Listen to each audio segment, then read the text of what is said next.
경기 어느 고을에 오씨 집안이 있었습니다. 대대로 내려온 양반가였지만 집안의 기세는 예전 같지 않았지요. 그래서 오씨 집안의 안주인은 집안의 체면 세우는 일에 남다른 집착을 보였습니다. 특히 아들 셋의 혼사만큼은 반드시 좋은 집안과 맺어야 한다는 생각이 뼛속까지 있었지요. 장남 진수는 얼마 전 혼례를 올렸습니다. 새색시 연하는 마을에서도 손꼽히는 현숙한 아가씨였지요. 시어머니는 겉으로는 만족한다 했지만 속으로는 이미 다른 생각을 품고 있었습니다. 혼례를 마친 첫날 밤, 연하는 시어머니의 부름을 받고 안방으로 조심스레 들어섰습니다. 방 안은 단정하고 고요했지만 그 정적이 오히려 숨을 막았지요. 촛불이 흔들리는 방 안에서 연하의 시선은 자연스레 벽 한쪽으로 향했습니다. 그곳에는 버드나무 회초리 여러 개가 가지런히 걸려 있었습니다. 연하는 숨이 멎는 듯 했습니다. 시어머니는 연하가 그것을 보았는지 확인하듯 잠시 눈길을 두었다가 아무 말 없이 연하를 자리에 앉혔습니다. 혼례를 치렀으니 이제 이 집 며느리다. 시어머니의 목소리는 낮고 단단했습니다. 며느리 노릇이 무엇인지는 곧 알게 될 게다. 연하는 고개를 숙인 채 대답했습니다. 가르침 잘 받들겠습니다. 어머님. 시어머니는 연하의 얼굴을 찬찬히 살폈습니다. 그 눈빛은 마치 물건을 품평하듯 차가웠지요. 연하는 그 시선 아래서 온몸이 굳어지는 것을 느꼈습니다. 말 한마디 듣기 전에 연하는 이미 이 집의 질서를 이해했습니다. 이 집에서는 설명보다 매가 빠르다는 것을 말이지요. 이튿날 아침 해가 중천에 뜨기 전이었습니다. 시어머니는 안방으로 차남 진석과 막내 진우를 불렀습니다. 연하도 함께 앉혀두었지요. 시어머니는 아들 둘의 얼굴을 차례로 살핀 뒤 천천히 말을 꺼냈습니다. 장남은 이미 혼사를 치렀다. 이제 집안 체면은 너희 둘 몫이다. 진석과 진우는 고개를 끄덕였습니다. 시어머니는 잠시 침묵하다가 곧바로 연하를 바라보았습니다. 차남이랑 막내는 집안 좋은 곳으로 장가를 보내야 한다. 그러려면 집안에 흉이 있어서는 안 된다. 연하는 그 시선이 자신을 향한 칼날임을 느꼈습니다. 가슴이 철렁 내려앉았지요. 며느리 하나 때문에 집안이 욕을 먹거나 소문이 나쁘게 돌면 혼담이 끊긴다. 알겠느냐? 예, 어머님. 연하는 떨리는 목소리로 대답했습니다. 시어머니는 마지막으로 못을 박았습니다. 내 행동 하나하나가 차남과 막내 혼사를 좌우한다. 그러니 조심 또 조심해라. 그 말은 당부가 아니었습니다. 경고였지요. 아니, 협박에 가까웠습니다. 진석은 불편한 기침을 했고 진우는 눈을 내리깔았습니다. 아무도 연하를 변호하지 않았습니다. 남편 진수조차 사랑채에 나가 있었지요.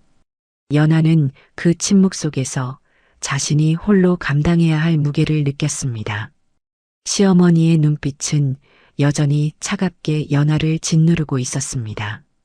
방 안의 공기는 무거웠고 연하의 손끝은 차갑게 식어갔습니다. 며칠이 흘렀습니다. 어느 날 저녁 남편 진수는 사랑채에서 동네 사람들과 술자리를 가졌습니다. 마을의 유지 몇몇과 같은 또래 양반 자제들이 모였지요. 진수 형님, 혼례 치르고 어떻습니까? 신혼의 단맛이 좋겠소이다. 한 사내가 웃으며 물었습니다. 진수는 멋쩍게 웃으며 술잔을 들었습니다. 그저 평범하지요 뭐. 아이고 겸손은. 새색시가 그리 현숙하다던데요. 사내들이 한마디씩 거들었습니다. 진수는 기분이 좋아졌습니다. 술기운이 오르면서 말도 점점 많아졌지요. 그때 마을 원로 한 분이 차남 진석 이야기를 꺼냈습니다. 진석이도 이제 혼담을 올릴 나이 아니겠소? 댁의 어르신께서 혼처를 알아보시나? 차남의 혼사는 집안의 중요한 일이었고 그것을 잘 치르는 것이 곧 집안의 위상을 높이는 길이었지요. 진수는 체면을 세우고 싶었습니다. 자신의 집안이 든든하다는 것을, 아무 문제 없이 잘 굴러간다는 것을 보여주고 싶었습니다. 술기운에 혀가 풀린 진수는 괜히 말을 보탰습니다. 걱정 없습니다. 우리 집은 말이지요. 진수는 잠시 술잔을 내려놓고 목소리에 힘을 주었습니다. 며느리가 살림을 다 쥐고 있고 성정이 좀 억세서 집안일은 야무집니다. 그러니 동생들 혼사도 거뜬할 것이요. 그 말을 하는 순간 진수는 자신이 무슨 말을 했는지도 모르고 있었습니다. 그저 집안이 잘 돌아간다는 것을, 며느리가 쓸모 있다는 것을 자랑하고 싶었을 뿐이지요. 사내들은 웃으며 고개를 끄덕였습니다. 그렇겠구려. 든든하겠소. 억세다니 그럼 시어머님께서 편하시겠소이다. 그 말은 웃음과 함께 흘러갔습니다. 이틀 뒤 장터날이었습니다. 술자리에 함께했던 사내 중 하나가 아내와 함께 장에 나갔습니다. 장터는 사람들로 북적였고 여기저기서 물건을 사고 파는 소리가 요란했지요. 그 사내의 아내는 친한 아낙들을 만나 이야기꽃을 피웠습니다. 그런데 말이야, 우리 영감이 그러던데. 사내의 아내가 목소리를 낮추어 말했습니다. 오시댁 세댁이 살림을 다 쥐고 있대. 성정도 억세다나 뭐라나. 어머, 정말? 그럼 시어머니는 뭐 하시고? 글쎄 말이다. 그러니까 며느리한테 밀린 거 아니겠어? 여인들은 수군거렸습니다. 그 이야기는 장터 한 바퀴를 돌았고 어느새 오씨 집안과 가까운 사람의 귀에도 들어갔습니다. 그리고 그날 저녁 시어머니는 이웃 안악으로부터 그 말을 고스란히 전해 들었습니다. 새댁이 살림을 쥐고 있다면서요? 성정도 억세다고 소문이 자자합니다. 시어머니의 얼굴이 돌처럼 굳었습니다. 입술이 가늘게 떨렸지요. 시어머니는 조용히 대답했습니다. 그런 말이 있었습니까? 허허, 세상에 소문이란 게 어찌나 빠른지. 겉으로는 웃었지만 그 눈빛은 차갑게 식어 있었습니다. 안악이 돌아간 뒤 시어머니는 혼자 안방에 앉아 있었습니다. 손은 무릎 위에 가지런히 모았지만 그 손등의 핏줄은 파랗게 솟아 있었지요. 살림을 며느리가 쥐고 있다. 성정이 억세다. 시어머니는 그 말을 되뇌었습니다. 입 밖에 내지는 않았지만 분노가 속에서 부글부글 끓어올랐습니다. 자신의 권위가 바닥에 떨어졌다는 소리나 다름없었지요. 며느리가 자신을 누르고 있다는 소문이 퍼진 것입니다. 시어머니는 천천히 고개를 들어 벽에 걸린 회초리를 바라보았습니다. 집안의 위계를 바로 세워야겠구나. 시어머니의 눈빛은 이미 결정을 내린 뒤였습니다. 이 말실수는 이후 모든 매질의 천명분이 되었습니다. 연하는 아직 아무것도 모르고 있었지만 운명의 수레바퀴는 이미 굴러가기 시작했습니다. 그날 저녁 해는 이미 서쪽산 너머로 완전히 사라졌습니다. 저녁상이 차려졌습니다. 연하는 부엌에서 정성스레 밥을 짓고 국을 끓였습니다. 무나물과 된장찌개, 김치와 젓갈까지 정갈하게 담아냈지요. 손끝 하나 틀리지 않으려 애썼습니다. 시어머니는 안방에서 저녁상을 받았습니다. 상을 받은 뒤 반찬 하나하나를 찬찬히 살폈지요. 김치 색깔, 나물의 간, 국물의 온도까지 빠짐없이 확인했습니다. 연하는 부엌 쪽에서 그 모습을 지켜보며 가슴을 졸였습니다. 다행히 시어머니는 아무 말 없이 식사를 시작했습니다. 숟가락이 그릇에 닿는 소리만 조용히 울렸지요. 연하는 그제야 조금 안도했습니다. 진서가 진우야. 예, 어머님. 차남 진석과 막내 진우가 대답했습니다. 너희는 사랑채로 가거라. 형님과 이야기 좀 나누고. 예, 어머님. 두 아들은 고개를 숙이고 방을 나갔습니다. 진석은 나가면서 잠깐 연하를 보았지만 이내 눈을 피했습니다. 진우는 아예 고개를 들지 않았지요. 방문이 닫혔습니다. 이제 방 안에는 시어머니와 연하, 그리고 문가에 머뭇거리는 남편 진수만 남았습니다. 촛불이 흔들렸고 방 안의 공기가 갑자기 무거워졌습니다. 연하는 본능적으로 알았습니다. 무언가 일어날 것이라는 것을 말이지요. 가슴이 쿵쿵 뛰기 시작했습니다. 손바닥에는 땀이 배었습니다. 시어머니는 한참을 침묵했습니다. 그 침묵이 연하에게는 영원처럼 느껴졌지요. 시어머니는 천천히 연하를 바라보았습니다. 밖에서 며느리가 억세다더라. 시어머니의 목소리는 낮고 단정했습니다. 감정이 실리지 않은 마치 사실을 확인하듯 담담한 어조였지요. 하지만 그 담담함이 오히려 더 무서웠습니다. 연하는 순간 숨이 막혔습니다. 무슨 말인지 전혀 알 수 없었습니다. 자신이 언제 밖에서 억세게 군 적이 있던가요?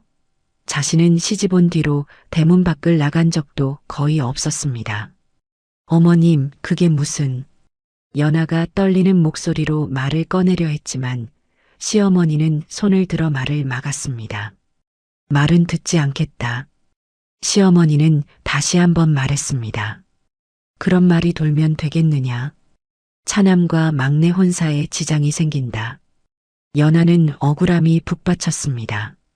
자신은 아무것도 하지 않았습니다. 밖에 나간 적도 없고 누구에게 함부로 말한 적도 없었지요.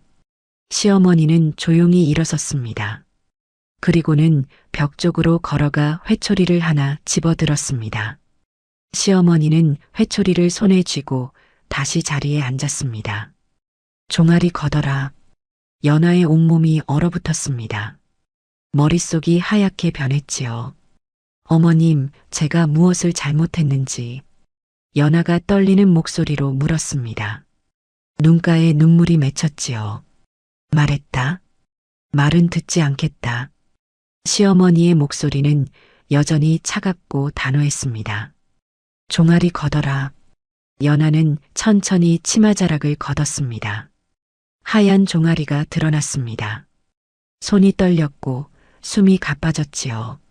연하는 고개를 숙이고 눈을 감았습니다. 눈물이 주르르 흘러내렸습니다. 문가에 서 있던 진수가 입을 열었습니다. 어머님, 그것은 제가 밖에서 말실수를 한 것입니다. 연하는 아무 잘못이... 입 다물거라. 시어머니는 아들을 향해 차갑게 말했습니다. 말은 서방이 했어도 흉은 집안에서 막는다. 며느리가 바르게 처신했다면 그런 말이 나올 리 없다. 시어머니는 회초리를 들어 올렸습니다. 앞으로 조심하라는 뜻이다. 회초리가 공중에서 잠깐 멈췄습니다. 그리고는 빠르게 내려왔습니다. 탁! 회초리가 연하의 종아리를 쳤습니다. 연하는 이를 악물었습니다. 소리가 나올 뻔했지만 간신히 참았지요. 하지만 눈물은 멈출 수 없었습니다. 탁! 탁! 2번, 3번 회초리가 종아리를 때렸습니다. 연하의 하얀 살갗에 붉은 선이 그어졌습니다. 아픔이 파도처럼 밀려왔지요. 연하는 온몸을 떨며 참았습니다. 시어머니는 5대를 때리고 회초리를 내려놓았습니다. 천매는 길지 않았습니다. 하지만 그 짧은 시간이 연하에게는 평생처럼 느껴졌지요. 회초리가 살을 때릴 때마다 연하의 마음에도 상처가 새겨졌습니다. 억울함, 수치심, 그리고 두려움이 뒤섞여 가슴을 짓눌렀습니다. 고개 들어라. 연하는 눈물 범벅이 된 얼굴을 들었습니다. 시어머니는 연하의 눈을 똑바로 바라보았습니다. 이것이 첫 번째다. 다시는 집안에 흉이 되는 일을 만들지 마라. 예, 어머님. 연하는 떨리는 목소리로 대답했습니다. 시어머니는 회초리를 원래 자리에 다시 걸었습니다. 그리고는 조용히 말했습니다. 나가거라. 연하는 비틀거리며 일어섰습니다. 진수가 다가와 연하의 팔을 잡으려 했지만 연하는 살짝 몸을 피했습니다. 괜찮습니다, 서방님. 연하는 억지로 목소리를 가다듬었습니다. 두 사람은 방을 나왔습니다. 문이 닫히자 연하는 그제야 참았던 눈물을 터뜨렸습니다. 진수는 아무 말도 하지 못했습니다. 그저 고개를 떨구고 서 있을 뿐이었지요. 그날 밤 연하는 홀로 종아리에 약을 발랐습니다. 붉은 자국이 선명했지요. 거울에 비친 자신의 얼굴은 창백했고 눈은 퉁퉁 부어 있었습니다. 연하는 생각했습니다. 이것이 시작이구나. 천매는 끝이 아니라 시작이었습니다. 연하는 그것을 알았습니다. 그리고 앞으로 얼마나 더 많은 매가 기다리고 있을지 감히 상상조차 할 수 없었습니다. 며칠이 흘렀습니다. 그날 아침 시어머니는 연하를 곳간으로 데려갔습니다. 오늘 저녁에 손님이 오신다. 밥을 지어라. 예, 어머님. 시어머니는 쌀독 깊숙한 곳에서 쌀을 한 바가지 퍼냈습니다. 연하가 받아든 쌀에서는 묘한 냄새가 났지요. 코를 가까이 대보니 곰팡이 냄새가 희미하게 풍겼습니다. 연하는 쌀을 손으로 뒤적였습니다. 일부 쌀알은 누렇게 변색되어 있었고 쭉정이가 섞여 있었습니다. 오래되어 상한 쌀이었지요. 시어머님께 말씀드려야 하나. 하지만 며칠 전 일이 머릿속을 스쳤습니다. 말은 듣지 않겠다고 하셨던 시어머니의 차가운 목소리가요. 연하는 입술을 깨물었습니다. 혹시 트집을 잡는다고 생각하실지도 모릅니다. 혹시 시어머니의 판단에 이의를 제기한다고 여기실지도 모르지요. 그냥 최선을 다해 지어보자. 연하는 쌀을 여러 번 씻었습니다. 누런 쌀알과 쭉정이를 최대한 골라냈지요. 하지만 냄새는 완전히 가시지 않았습니다. 저녁 무렵 손님이 오셨습니다. 마을의 유지 한 분이었지요. 밥상이 차려지고 시어머니는 평소처럼 먼저 한 숟갈 떴습니다. 그 순간 시어머니의 얼굴이 미세하게 굳었습니다. 밥에서 묘한 냄새가 났던 것입니다. 손님도 밥을 한 숟갈 입에 넣었다가 표정이 어색해졌습니다. 예의상 삼키긴 했지만 그 뒤로는 밥을 거의 입에 대지 않았지요. 식사가 끝나고 손님이 돌아가자 시어머니는 조용히 말했습니다. 이런 밥상으로 집안 좋은데 혼사를 치르겠느냐. 연하는 고개를 숙였습니다. 변명할 수 없었습니다. 시어머니가 준 쌀이었지만 그 사실을 말할 수도 없었지요. 손님께 창피를 주었다. 이것이 밖에 알려지면 차남과 막내 혼사에 지장이 생긴다. 연하는 온몸이 차가워지는 것을 느꼈습니다. 이것은 밥을 잘 짓는 것이 아니라 실패하도록 만들어진 시험이었습니다. 그날 밤 식구들이 모두 잠자리에 든 뒤였습니다. 시어머니는 연하를 안방으로 불렀습니다. 들어오너라. 연하가 방으로 들어서자 시어머니는 이미 회초리를 손에 쥐고 있었습니다. 손끝이 흉이면 혼사가 끊긴다. 시어머니의 목소리는 낮고 단정했습니다. 치마를 걷어라. 연하는 떨리는 손으로 치마를 걷었습니다. 시어머니는 회초리를 들어 올렸습니다. 탁, 탁, 탁. 회초리가 종아리를 내리쳤습니다. 첫 매보다 횟수가 많았습니다. 10대, 15대. 연하는 이를 악물고 참았습니다. 참는다고 이기는 줄 아느냐. 시어머니는 차갑게 말하며 회초리를 내려놓았습니다. 연하의 종아리는 붉은 자국으로 얼룩졌습니다. 눈물이 뺨을 타고 흘러내렸지만 소리는 내지 않았지요. 나가거라. 연하는 비틀거리며 방을 나왔습니다. 복도에서 진수가 기다리고 있었지만 연하는 그를 외면하고 자기 방으로 들어갔습니다. 그날 밤 연하는 이불 속에서 작게 흐느꼈습니다. 종아리의 통증보다 마음의 상처가 더 깊었지요. 며칠 뒤 장마가 시작되었습니다. 하늘에서는 굵은 빗줄기가 쏟아졌고 마당은 금세 웅덩이로 변했습니다. 그런데 시어머니는 연하를 불렀습니다. 핵곡식을 말려야겠다. 하지만 어머님, 지금 비가 빨리 말리지 않으면 곰팡이가 핀다. 어서 마당에 펼쳐라. 연하는 할 말을 잃었습니다. 비가 쏟아지는데 곡식을 말리라니요. 누가 봐도 불가능한 일이었습니다. 하지만 시어머니의 표정은 단호했습니다. 어서. 연하는 멍석을 들고 마당으로 나갔습니다. 빗속에서 곡식을 펼쳤지요. 당연히 곡식은 젖었고 아무리 뒤적여도 마를 리 없었습니다. 비를 맞으며 한 시즌을 보냈습니다. 연하의 옷은 흠뻑 젖었고 손은 차갑게 식었지요. 시어머니는 처마 아래서 그 모습을 지켜보고 있었습니다. 표정에는 아무런 동요가 없었습니다. 해질 무렵 시어머니는 조용히 말했습니다. 이제 들어오너라.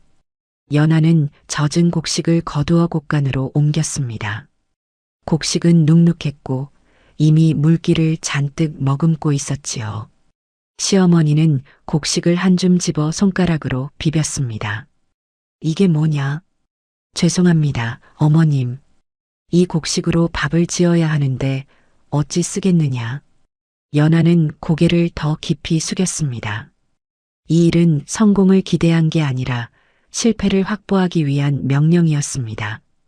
그날 밤도 어김없이 연하는 안방으로 불려갔습니다. 이번에는 달랐습니다. 시어머니는 회초리를 물에 적시고 있었습니다. 치마를 걷어라. 연하가 치마를 걷자 아직 아물지 않은 상처가 드러났습니다. 시어머니는 개의치 않았지요. 열대다. 젖은 회초리가 내려왔습니다. 탁! 첫 대가 종아리를 때렸을 때 연하는 입술을 깨물었습니다. 물에 젖은 회초리는 마른 것보다 훨씬 더 아팠습니다. 살이 쓰라렸고 뼈까지 울렸지요. 탁! 탁! 탁! 5대가 지나갔습니다. 연하는 참았습니다. 소리를 내지 않았지요. 소리를 내지 않는구나. 시어머니는 회초리를 멈추고 연하를 바라보았습니다. 그럼 더 맞아야겠다. 탁! 탁! 탁! 10대가 넘어갔습니다. 15대, 20대. 연하는 끝까지 소리를 내지 않았습니다. 눈물만 주르르 흘렀지요. 시어머니는 묘한 분노를 느꼈습니다.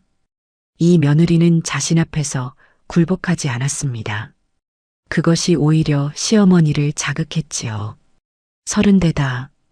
마침내 회초리가 멈췄을 때 연하의 종아리는 붉은 자국과 멍으로 뒤덮여 있었습니다. 나가거라. 연하는 일어서려 했지만 다리에 힘이 없었습니다. 비틀거리며 겨우 일어나 방을 나왔습니다. 복도에서 연하는 벽에 기대어 숨을 골랐습니다. 이 매는 단순한 벌이 아니라 기싸움이 되었습니다. 여름이 지나고 가을이 왔습니다. 진석의 혼담이 다시 오르내린다는 소문이 들렸습니다.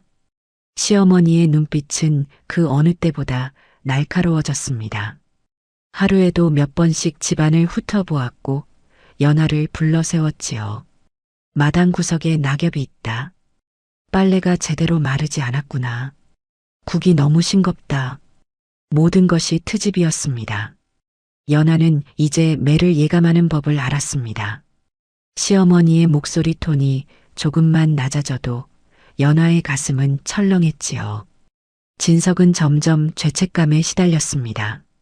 형수가 자신의 혼사 때문에 고통받는다는 것을 알았기 때문입니다.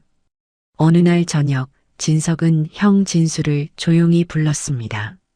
형님, 제 때문에 형수님께서 너무 힘들어 하십니다. 알고 있다. 진수의 목소리는 무겁고 지쳐 있었습니다. 제가 어머님께 말씀드려 볼까요? 소용없다. 어머님은 들으시지 않으실 게다. 두 사람은 한숨만 내쉬었습니다. 막내 진우는 말이 점점 줄어들었습니다. 밥상에서도 고개를 들지 않았고 사랑채에 박혀 지냈지요. 집안 전체가 무거운 긴장 속에 잠겨 있었습니다. 겨울이 왔습니다. 어느 날 새벽 눈이 내리기 시작했습니다. 하얀 눈송이가 마당을 가득 덮었지요. 시어머니는 연하를 불렀습니다. 진우 도포를 빨아서 오늘 안에 말려라. 예, 어머님. 연하는 도포를 받아들었습니다. 두꺼운 겨울 도포였지요. 눈이 내리는 날 이것을 빨아서 말리라니. 불가능한 일이었습니다. 하지만 연하는 이미 알고 있었습니다. 이것은 명령이 아니라 함정이라는 것을요. 연하는 우물가로 나가 얼음장 같은 물에 도포를 담갔습니다. 손이 곧 시렸고 손가락 끝은 빨갛게 부어올랐지요. 빨래를 비틀고 헹구고 다시 비틀었습니다. 눈발은 점점 거세졌고 연하의 손은 감각을 잃어갔습니다. 도포를 마당에 널었지만 눈 때문에 마를 리 없었습니다. 오히려 도포에 눈이 쌓여갔지요. 해가 지기 시작했습니다. 연하는 얼어붙은 손으로 도포를 만져보았습니다. 여전히 축축하고 차가웠습니다. 시어머니가 마당으로 나왔습니다. 다 말랐느냐? 아직? 조금 축축합니다. 어머님. 시어머니는 도포를 만져보더니 고개를 저었습니다. 진우가 내일 이것을 입어야 한다. 어찌 축축한 옷을 입히겠느냐? 죄송합니다. 들어오너라. 연하는 심장이 쿵쿵 뛰었습니다. 그날도 어김없이 또 회초리를 맞았습니다. 며칠 뒤 집안에 급한 소식이 전해졌습니다. 조상 제사가 보름 뒤로 다가온다는 것이었지요. 원래는 한 달 뒤였는데 날짜를 잘못 알고 있었던 것입니다. 시어머니는 부산해졌습니다. 제사 준비를 서둘러야겠다. 제사상에 올릴 술을 빚어야 한다. 보통 제사주는 열흘에서 보름은 걸립니다. 곡식을 불리고 누룩을 넣고 발효시키는 과정이 필요하니까요. 하지만 지금은 보름밖에 남지 않았습니다. 시어머니는 연하를 불렀습니다. 연하야, 내일부터 술을 빚어라. 예, 어머님. 제사가 보름 뒤니까 그 전에 완성되어야 한다. 연하는 잠시 망설이다가 조심스럽게 말했습니다. 어머님, 제사주는 보통 열흘 이상 발효를. 알고 있다. 시어머니는 연하의 말을 끊었습니다. 하지만 지금 다른 방법이 있느냐? 빨리 빚어서 빨리 익혀야 한다. 하지만 그러면 술맛이. 내가 정성을 다하면 된다. 시어머니의 말에는 반박의 여지가 없었습니다. 연하는 고개를 숙였습니다. 정성으로 시간을 앞당길 수는 없는데. 다음 날 새벽 연하는 술을 빚기 시작했습니다. 먼저 쌀을 깨끗이 씻었습니다. 물에 불려서 시루에 쪄냈지요. 김이 모락모락 나는 쌀을 식히고 누룩을 섞었습니다. 절구로 쌀을 찧었습니다. 쿵쿵쿵 절구 소리가 마당에 울렸지요. 연하의 이마에는 땀이 맺혔습니다. 찌은 쌀을 항아리에 담고 물을 부었습니다. 정성스럽게 저으며 기도했지요. 제발 빨리 익어주세요. 항아리 뚜껑을 덮고 따뜻한 곳에 두었습니다. 하지만 연하는 알고 있었습니다. 술은 절대 빨리 익지 않는다는 것을요. 매일 아침 연하는 항아리를 열어 확인했습니다. 냄새를 맡고 색깔을 살폈지요. 하지만 술은 여전히 익지 않았습니다. 열흘이 지났습니다. 제사가 닷새 앞으로 다가왔습니다. 연하는 불안에 떨며 항아리를 열었습니다. 술에서는 신 냄새가 났습니다. 제대로 발효되지 않고 씌어버린 것이지요. 연하는 망연자실했습니다. 어떡하지? 어떻게? 손이 떨렸습니다. 가슴이 두근거렸지요. 시어머니께 말씀드려야 할까요? 하지만 뭐라고 말해야 할까요? 사흘이 지났습니다. 제사 이틀 전 시어머니가 연하를 불렀습니다. 술은 잘 익었느냐? 그게, 어머님, 가서 보자. 시어머니는 연하를 앞세우고 곡간으로 갔습니다. 항아리 뚜껑을 열었습니다. 시큼한 냄새가 확 풍겼지요. 시어머니는 냄새만 맡고 뚜껑을 닫았습니다. 표정에는 이미 판단이 서 있었습니다. 술이 쉬었구나. 죄송합니다, 어머님. 제사가 이틀 뒤다. 이 술로 어찌 조상님께 올리겠느냐. 연하는 눈물이 주르르 흘렀습니다. 시간이 부족해서 핑계다. 시어머니는 차갑게 말했습니다. 시간이 부족한 것은 너도 나도 똑같이 알았다. 하지만 내가 정성을 다했다면 좋은 술이 빚어졌을 것이다. 연하는 할 말을 잃었습니다. 정성으로 시간을 앞당길 수는 없었습니다. 하지만 시어머니는 그렇게 믿고 있었지요. 아니, 믿는 척하고 있었습니다. 연하는 깨달았습니다. 시어머니는 처음부터 알고 있었다는 것을요. 이 술이 제대로 될 리 없다는 것을 말입니다. 저녁에 보자. 시어머니는 그 말만 남기고 돌아섰습니다. 연하는 그 자리에 주저앉았습니다. 곡간 바닥은 차갑고 딱딱했지요. 하지만 연하의 마음은 그보다 더 차갑고 딱딱하게 굳어갔습니다. 그날 저녁 연하는 다시 안방으로 불려갔습니다. 방 안에는 시어머니만 있었습니다. 회초리는 이미 손에 쥐어져 있었지요. 치마를 걷어라. 연하는 기계적으로 치마를 걷었습니다. 종아리에는 아직 이전의 상처가 남아 있었습니다. 멍이 들고 붉은 자국이 선명했지요. 불가능을 해내는 게 며느리다. 시어머니는 단호하게 말했습니다. 하지만 어머님, 연하가 처음으로 반박하려 했습니다. 하지만 시어머니는 듣지 않았습니다. 회초리가 내려왔습니다. 탁! 첫 대가 종아리를 강타했습니다.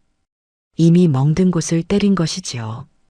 연하는 비명을 참으며 이를 악물었습니다. 탁! 탁! 탁! 회초리는 쉬지 않고 내려왔습니다. 이번에는 더 세고 더 많았습니다. 10대, 20대, 30대. 연하는 눈을 감았습니다. 눈물이 뺨을 타고 흘러내렸지요. 입술을 깨물어 피가 났습니다. 작은 신음이 새어나왔습니다. 소리를 내는구나. 시어머니는 차갑게 말하며 계속 회초리를 내리쳤습니다. 연하는 그 순간 깨달았습니다. 이 사람은 언젠가 스스로 무너질 거야. 이렇게 불가능한 것을 강요하고 정성으로 모든 것을 해결할 수 있다고 믿는 사람은 언젠가 현실과 부딪혀 깨질 것입니다. 혼사도 마찬가지였습니다. 아무리 며느리를 바르게 세운다고 해도 이렇게 가혹하게 대하면 소문이 날 것이고 소문이 나면 혼사는 더욱 어려워질 것입니다.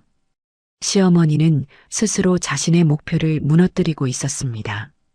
연하는 그 사실을 알았지만 지금 당장은 아무것도 할 수 없었습니다. 다만 매를 맞으며 참을 뿐이었지요. 40대가 넘어갔을 때 연하의 다리가 풀렸습니다. 그 자리에 무릎을 꿇었지요. 일어서라. 시어머니의 목소리가 들렸습니다. 일어설 수 없습니다. 일어나지 못하면 계속 맞는다. 연하는 떨리는 다리로 억지로 일어섰습니다. 온몸이 흔들렸지요. 탁! 탁! 다시 회초리가 내려왔습니다. 마침내 회초리가 멈췄을 때 연하는 거의 기절할 듯한 상태였습니다. 나가거라. 연하는 비틀거리며 방을 나왔습니다.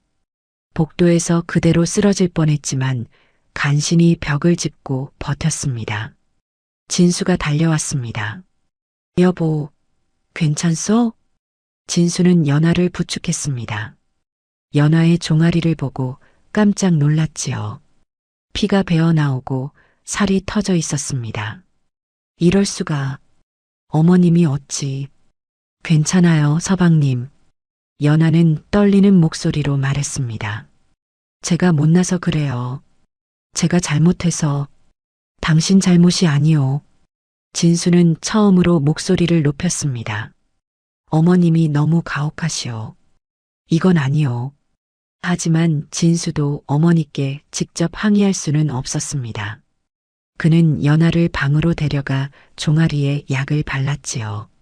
연아는 그날 밤 내내 앓았습니다. 열이 났고 식은땀이 흘렀습니다. 종아리의 통증은 말할 것도 없었지요. 진수는 밤새 연아 곁을 지켰습니다. 미안함과 무력함에 눈물을 흘렸습니다. 사랑채에서 진석과 진우도 잠을 이루지 못했습니다. 형수가 자신들 때문에 이렇게 고통받는다는 것이 마음 아팠습니다. 집안 전체가 무거운 침묵에 잠겼습니다. 며칠이 지나 연하의 열은 내렸지만 종아리의 상처는 여전했습니다. 어느 날 아침 시어머니는 연하를 불렀습니다. 오늘 손님이 오신다. 닭을 잡아라. 예, 어머님. 연하는 마당으로 나가 닭장 앞에 섰습니다. 살찐 암탉 한 마리가 푸드득거리며 돌아다니고 있었지요. 시어머니가 뒤따라 나왔습니다. 피 한 방울 흘리지 말고 잡아라. 연하는 깜짝 놀라 시어머니를 바라보았습니다. 피 한 방울도요? 그렇다. 손님상에 올릴 것이니 깨끗해야 한다. 피가 튀면 고기가 더러워진다. 연하는 할 말을 잃었습니다.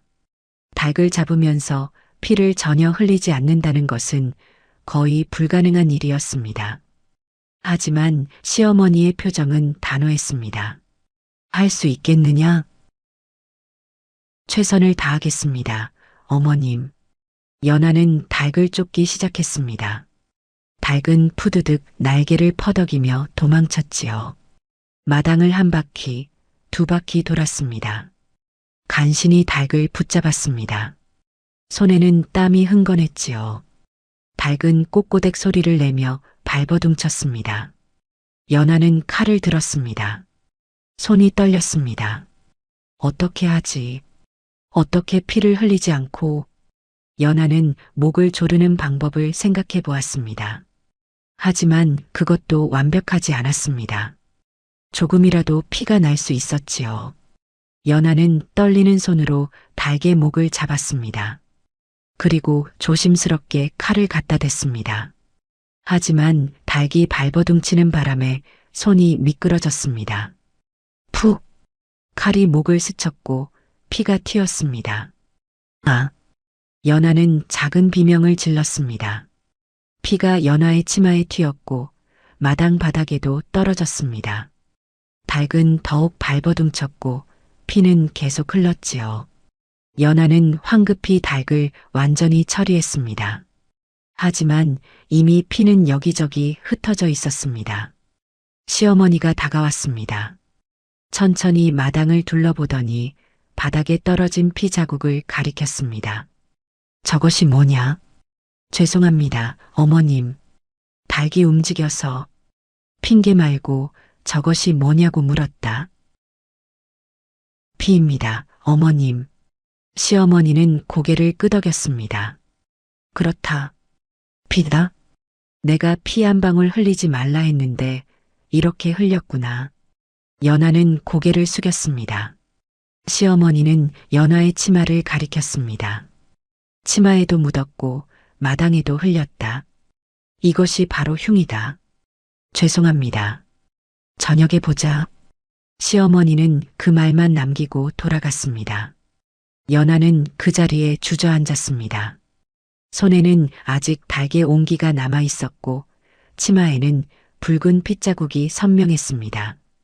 이것도 처음부터 실패하도록 만든 거야. 연하는 깨달았습니다. 이 일은 굴욕을 쌓기 위한 절차였습니다. 시어머니는 연하가 실패하기를 바랐고 그 실패를 명분 삼아 매질을 하려는 것이었지요. 연하는 눈물도 나오지 않았습니다. 그저 허탈하고 무기력했습니다. 하늘을 올려다보았습니다. 구름 한 점 없는 맑은 하늘이었지요. 언제까지 이래야 하는 걸까? 그날 밤 예상대로 매를 맞았습니다. 하지만 이번에는 횟수가 적었습니다. 10대 정도였지요. 연하는 그것조차 감사하게 느껴지는 자신이 비참했습니다. 며칠이 지났습니다.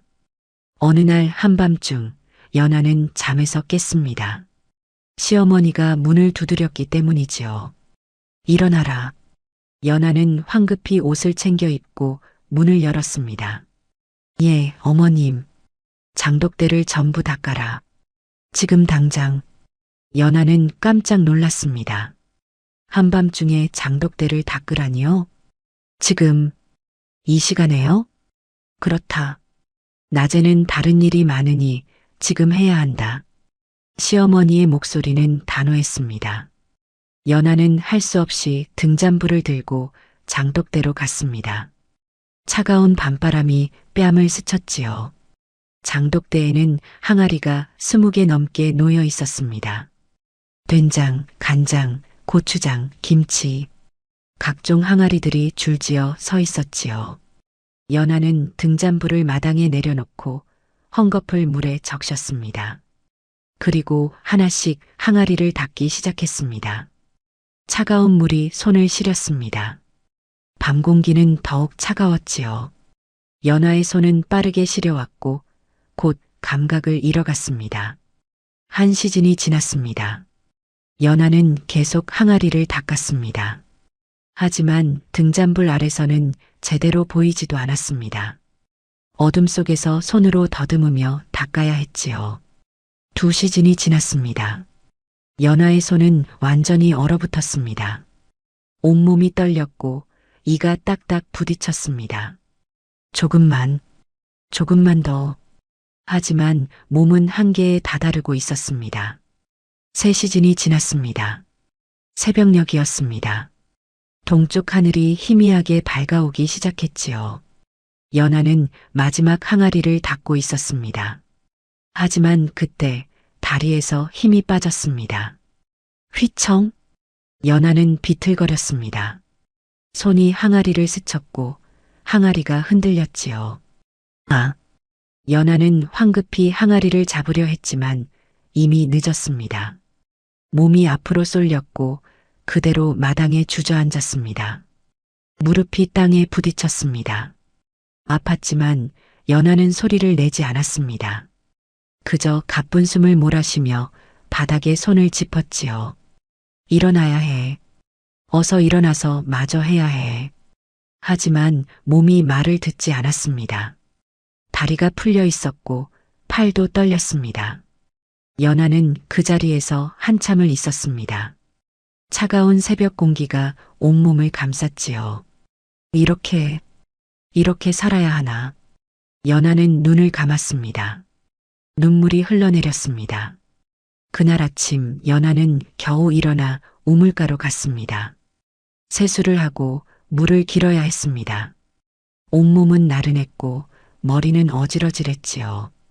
우물가 바닥은 이슬로 젖어 있었습니다. 연하는 두레박을 내렸습니다. 물을 길어 올리려는 순간이었습니다. 발이 미끄러졌습니다.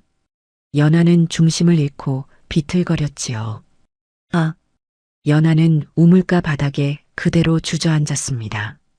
두레박이 손에서 놓쳐 우물 속으로 떨어졌고 물이 튀어 연하의 옷을 적셨습니다. 연하는 신음을 흘렸습니다. 엉덩이와 허리가 아팠지요. 마침 물 길러 온 동네 여인들이 그 광경을 보았습니다. 어머, 새댁. 괜찮으세요? 여인 둘이 달려와 연하를 부축했습니다. 괜찮아요. 저 괜찮습니다. 연하는 일어서려 했지만 다리에 힘이 없었습니다. 여인들은 연하를 조심스럽게 부축해 우물가 평상으로 옮겼지요. 옷이 다 젖었네요. 감기 걸리겠어요. 우리 집이 가까우니 거기 가서 옷 좀 갈아입으세요. 여인들은 연하를 이웃집 부엌으로 데려갔습니다. 그리고 마른 옷을 내주었지요. 여기서 갈아입으세요. 우린 밖에 있을게요. 여인들이 나가고 연하는 혼자 부엌에 남았습니다. 젖은 옷을 벗기 시작했습니다. 저고리를 벗고 치마를 풀었지요. 그때였습니다. 부엌 문이 살짝 열렸습니다. 세댁, 수건 하나 더. 여인이 수건을 건네려다가 멈췄습니다. 연화의 종아리가 드러나 있었기 때문입니다. 붉은 자국, 멍, 그리고 아직 아물지 않은 상처들이 종아리 전체에 널려 있었습니다. 오래된 것부터 최근 것까지 겹겹이 쌓인 흔적이었지요. 저게. 여인은 말을 잇지 못했습니다. 연하는 황급히 치마를 내렸습니다. 얼굴이 새하얗게 질렸지요. 아무것도 아니에요. 세댁, 그게 무슨... 다른 여인도 문틈으로 들어왔습니다. 그리고 연하의 종아리를 보았습니다. 두 여인은 서로 눈을 마주쳤습니다. 말없이 부엌으로 들어와 연하 곁에 앉았지요. 세댁, 어쩌다 이렇게... 여인 하나가 조심스럽게 물었습니다. 연하는 고개를 떨구었습니다. 눈물이 뚝뚝 떨어졌지요. 제가... 말이 나오지 않았습니다. 여인들은 연하의 어깨를 토닥였습니다. 우리가 알아요. 시댁이 힘드시죠? 연하는 고개를 끄덕였습니다. 눈물이 멈추지 않았습니다. 한 여인이 연하의 종아리를 조심스럽게 살폈습니다. 이건 회초리 자국이네요. 하나도 아니고 이렇게 많이. 여인들은 경악했습니다. 시어머님께서 이렇게까지 하시다니. 연하는 아무 말도 하지 않았습니다. 다만 눈물만 흘릴 뿐이었지요. 여인들은 연하에게 옷을 갈아입히고 상처에 약을 발라주었습니다. 그리고 조용히 물었습니다. 세댁, 이거 누구한테라도 말해야 하는 거 아니에요? 연하는 고개를 저었습니다.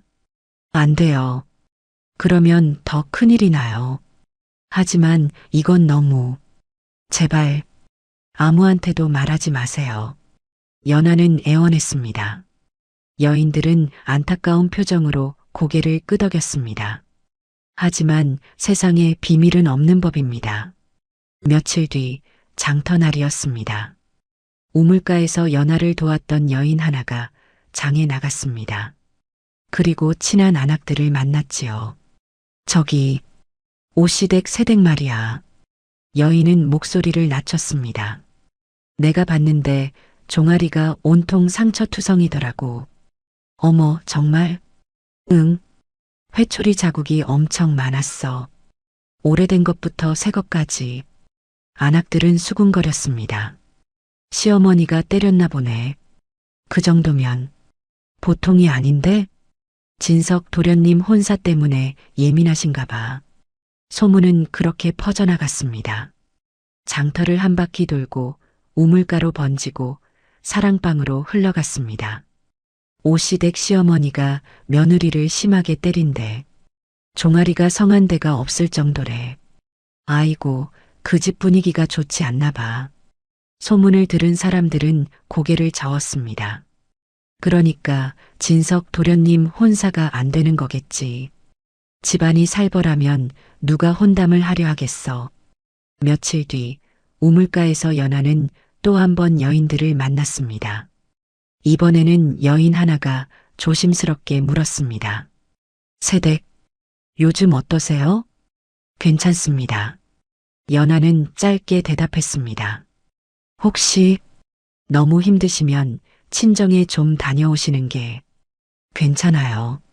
연하는 고개를 저었습니다. 또 다른 여인이 물었습니다. 세댁, 혹시 시댁에서 너무 가혹하게 대하시는 건 아니에요? 연하는 잠시 멈칫했습니다. 그리고 담담하게 말했습니다. 제가 못나서요. 여인들은 숨을 죽였습니다. 제가 살림을 제대로 못해서 늘 이렇게 배웁니다. 그 말은 고발이 아니었습니다. 연하는 그저 사실을 말했을 뿐이었지요. 하지만 듣는 이들에게는 고발보다 무거웠습니다. 못난 게 아니에요, 세댁. 세댁은 정말 잘하고 계세요. 우리가 다 알아요. 여인들은 연화의 손을 잡았습니다. 하지만 연화는 고개를 저었습니다. 아니에요. 제가 정말로 부족해요. 어머님 말씀이 맞아요. 연화는 그렇게 말하고 물동이를 들고 돌아갔습니다. 여인들은 그 뒷모습을 안타깝게 바라보았습니다. 저세댁, 너무 가엾어. 시어머니가 너무한 거야. 아무리 그래도 소문은 더욱 빠르게 퍼져나갔습니다. 한 달이 지났습니다. 진석의 두 번째 혼담도 결국 성사되지 않았습니다. 중매쟁이가 찾아와 조심스럽게 말했습니다. 상대 집안에서 다시 생각해 보겠다고 하시네요. 시어머니의 얼굴이 굳었습니다. 이유가 뭡니까? 중매쟁이는 말을 아꼈습니다. 글쎄요. 집안 사정이 있으시다는데 정확히 말씀해 주십시오. 시어머니가 강하게 물었습니다. 중매쟁이는 한숨을 쉬었습니다. 솔직히 말씀드리면 집안 분위기가 좋지 않다는 소문이 있다고 하더군요. 무슨 소문입니까? 시어머니께서 며느리를 사납게 대하신다는.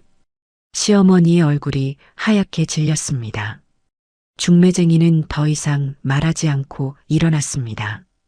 죄송합니다. 제가 할 수 있는 건 여기까지인 것 같습니다. 중매쟁이가 돌아간 뒤 시어머니는 한참을 멍하니 앉아 있었습니다. 진석이 조심스럽게 들어왔습니다. 어머님, 나가거라. 어머님, 제가 나가라 했다. 시어머니의 목소리가 떨렸습니다. 진석은 어쩔 수 없이 방을 나갔습니다. 사랑채로 돌아온 진석은 형 진수를 마주쳤습니다. 형님, 혼담이 또 알고 있다. 진수의 목소리도 무거웠습니다. 이제 어쩌면 좋습니까? 진석은 고개를 떨구었습니다. 어머님께서 형수님을 너무 가혹하게 대하셨습니다. 그게 소문이 났고 나도 안다. 진수는 주먹을 쥐었습니다. 내가 어머님께 말씀드렸어야 했는데 내가 너무 무력했다. 진석은 처음으로 어머니를 원망했습니다. 자신의 혼사를 위해 형수를 희생시켰고 결국 그것이 혼사를 망쳤습니다. 모순이었지요. 며칠 뒤 또 다른 소식이 들려왔습니다. 세 번째 혼담마저 시작도 하기 전에 거절당했다는 것이었습니다. 오씨 댁은 집안 분위기가 좋지 않다더라. 시어머니가 며느리를 심하게 다룬다던데 그런 집안과 인연을 맺고 싶지 않다. 이유는 명확했습니다. 집안의 균열이 본격화되었습니다. 가을이 지나고 겨울이 다시 왔습니다. 어느 날 막내 진우의 혼담 소식이 들려왔습니다. 좋은 집안에서 먼저 제안을 해왔다고 했지요. 시어머니는 희망을 품었습니다. 하지만 그 희망은 오래가지 못했습니다. 혼담을 제안했던 집안에서 갑자기 연락이 끊겼습니다. 중매쟁이에게 물어보니 역시 같은 대답이 돌아왔습니다. 집안 어른이 사납다더라. 며느리를 가혹하게 대한다는 소문이 있다더라. 막내의 혼담마저 끊겼습니다. 시어머니는 안방에서 나오지 않았습니다. 며칠 동안 문을 걸어 잠그고 혼자 있었지요. 진석과 진우는 사랑채에서 말없이 앉아 있었습니다. 두 사람 모두 혼사가 물 건너갔습니다. 그 이유가 어머니 때문이라는 것을 알고 있었지요. 진수는 연하 곁을 지켰습니다. 당신은 아무 잘못이 없소. 제가 부족해서 그래요, 서방님. 아니요. 어머님이 너무 지나치셨소. 어느 날 저녁 시어머니는 오랜만에 방문을 열었습니다. 그리고 조용히 회초리가 걸린 벽을 바라보았습니다.